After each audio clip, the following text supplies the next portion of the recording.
From backstage bullies to dangerous dance partners to wrestlers who acted more like children than superstars, this lot were all anything but professional. So I am Gareth, this is What Culture Wrestling, and here are the 10 most unprofessional wrestlers ever. Number 10, JBL. In an incredibly warped way, JBL was very likely seen as a professional within the uber-screwed culture of WWE. In any other sane environment, though, he was as unprofessional as it gets. He partook in and drove a toxic culture that appeared to be encouraged to weed out the weak. If someone arrived and was seen to be taking a piss or otherwise not respecting the business, he'd cave their head in. The Public Enemy apparently didn't want to go through a table, since that was their thing to do. So Bradshaw and Farouk put them through a table, and before that, beat them as mercilessly as they possibly could using stiff shots that only very vaguely resembled pro wrestling strikes and throws.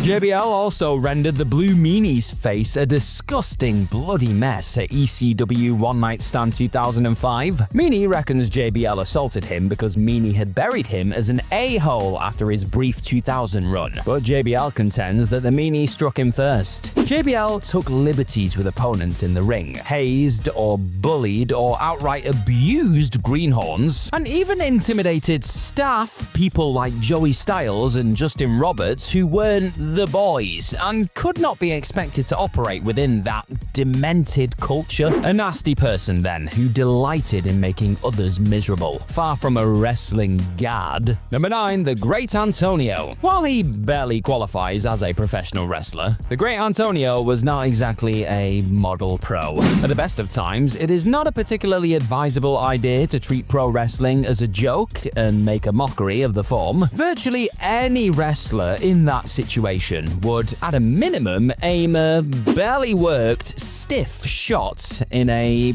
safer place. You know, just to let that person know not to take the piss. And the last person you want tagging you for real is Antonio Inoki, whose entire modus operandi was to present pro wrestling as a branch of martial arts. Enter the Great Antonio, an eccentric strongman who dabbled in wrestling throughout the 1960s. He even did a couple of jobs for Bruno Sammartino. Dredged up for a tour of New Japan in 1977, much of it passed by without incident as he was steadily built up for Inoki as the foreign menace du jour by winning a series of 3-on-1 handicap matches. It was during the singles match on December 8th that the Great Antonio made his bid for infamy. He decided to no-sell Inoki's strikes with a face best summed up as na na na na na, and touched his belly as if to say, "You fake wrestler, you cannot get past me and my strength." And in response to this thoroughly obnoxious display, Inoki kicked 7 bells of crap out of him. Wrestling! Number 8, Koji Katau. So, Super World of Sports should have known what they were in for when debuting Koji Katau in November 1990. Trouble followed him wherever he went because, with his ornery disposition, he invited trouble. He was disgraced as a sumo wrestler when he purportedly struck a young member of his stable, and this prompted an altercation with stable boss Tatsunami, whose wife he allegedly hit in the melee. Despite dropping his shikona, that's a sumo's ring name, in a bid to disassociate himself from the controversy, he adopted the Bad Man nickname in New Japan Pro Wrestling during an ill-fated run, scuppered when he racially abused Riki Choshu. As part of the WWF's business relationship with SWS, Katau appeared at WrestleMania 7, at which he and Junichiro Tenryu defeated the Wish demolition crew of Smash and Crush. But it was against another WWF star, Earthquake, when Katau disgraced a second industry. Booked to do the job against a lower-ranked fellow sumo, Katau and his shoot credentials could not handle it, putting his ego above the business. An irate Katau stood there and stalled, treating Quake like a nobody whose stuff simply did not hurt. They just cooperated,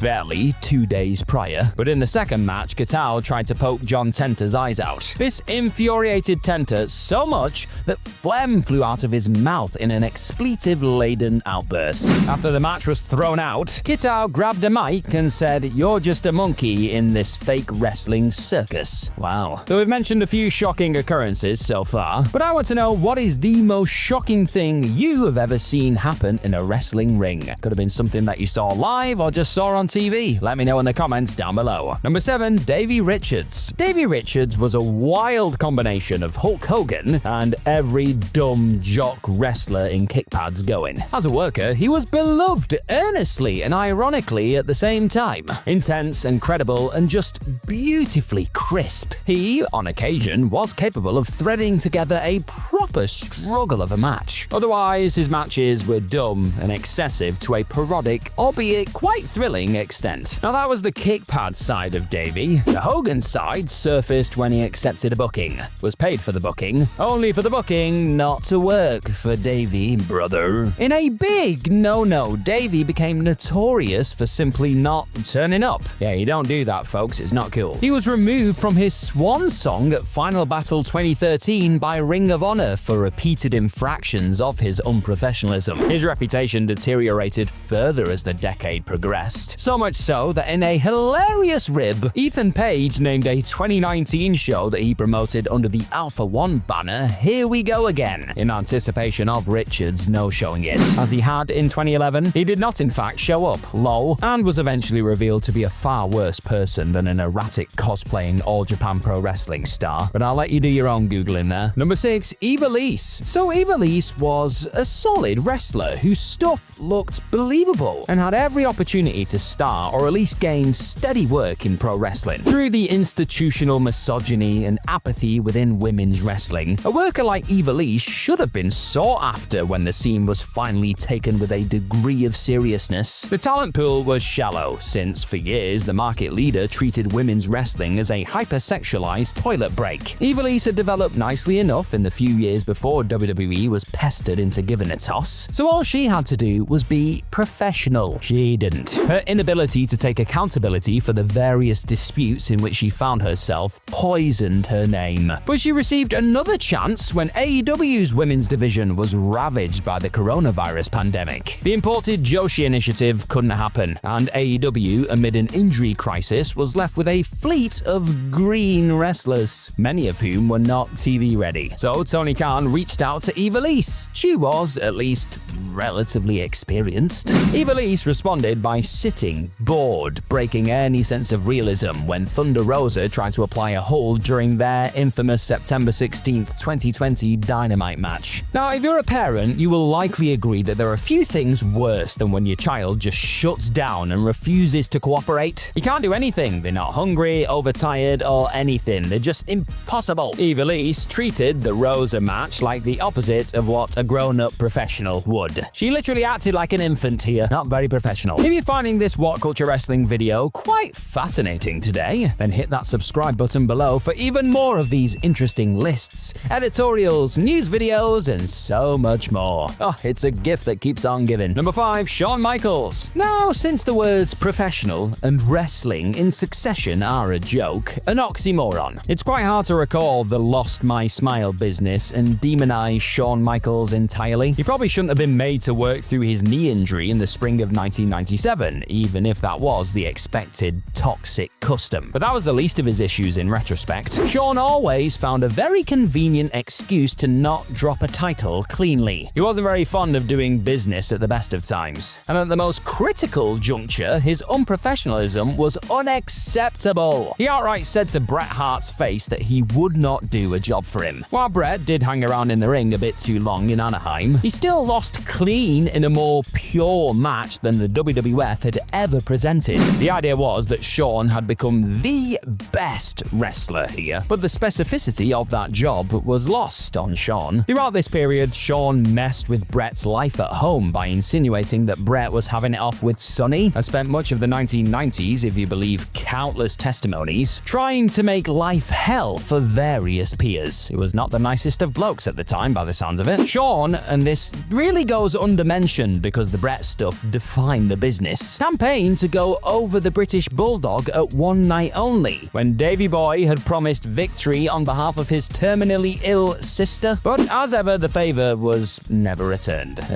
Number 4. The Ultimate Warrior. Reckless and unapologetically so, the Warrior was, on more than one occasion, told by his peers to ease up, calm the hell down, and work with their safety in mind. Allegedly, his response to one such request made made at the behest of Rick Rude was "I'm the Warrior," which is ironic because he was purportedly sparked clean out as a result of his blustering. As the fan-friendly face of the corporation, he bombed as hard as he did as WWF champion. When he wasn't telling young kids to hit the bricks at airports, he, per Bret Hart's autobiography Hitman, made a terminally ill child wait to meet him because he was effing busy. What a guy. He extorted Vince McMahon following SummerSlam 1991, but that was actually one of the few good and principled things he ever did. He was fired for it, and every subsequent return was an omni-failure in which he visibly did not care about working hard, being present, or even playing the role. Smoking cigars and wearing caps in 1996, in WCW in 1998, he rambled on for longer than CM Punk's Collision run because he was too focused on getting his insane blather over than setting up a program and doing business. The ultimate unprofessional, more like. Oh yeah, speaking of CM Punk. Number 3, CM Punk. Now, CM Punk was not the only unprofessional actor in the industry-defining debacle that was his AEW run. Hangman Page probably shouldn't have alluded to the theory held around the locker room that CM Punk was responsible for Colt Cabana's disappearance. Jack Perry should not have bragged about using real glass at AEW's biggest show ever, casting a bleak shadow over it. But that was an isolated incident. It's not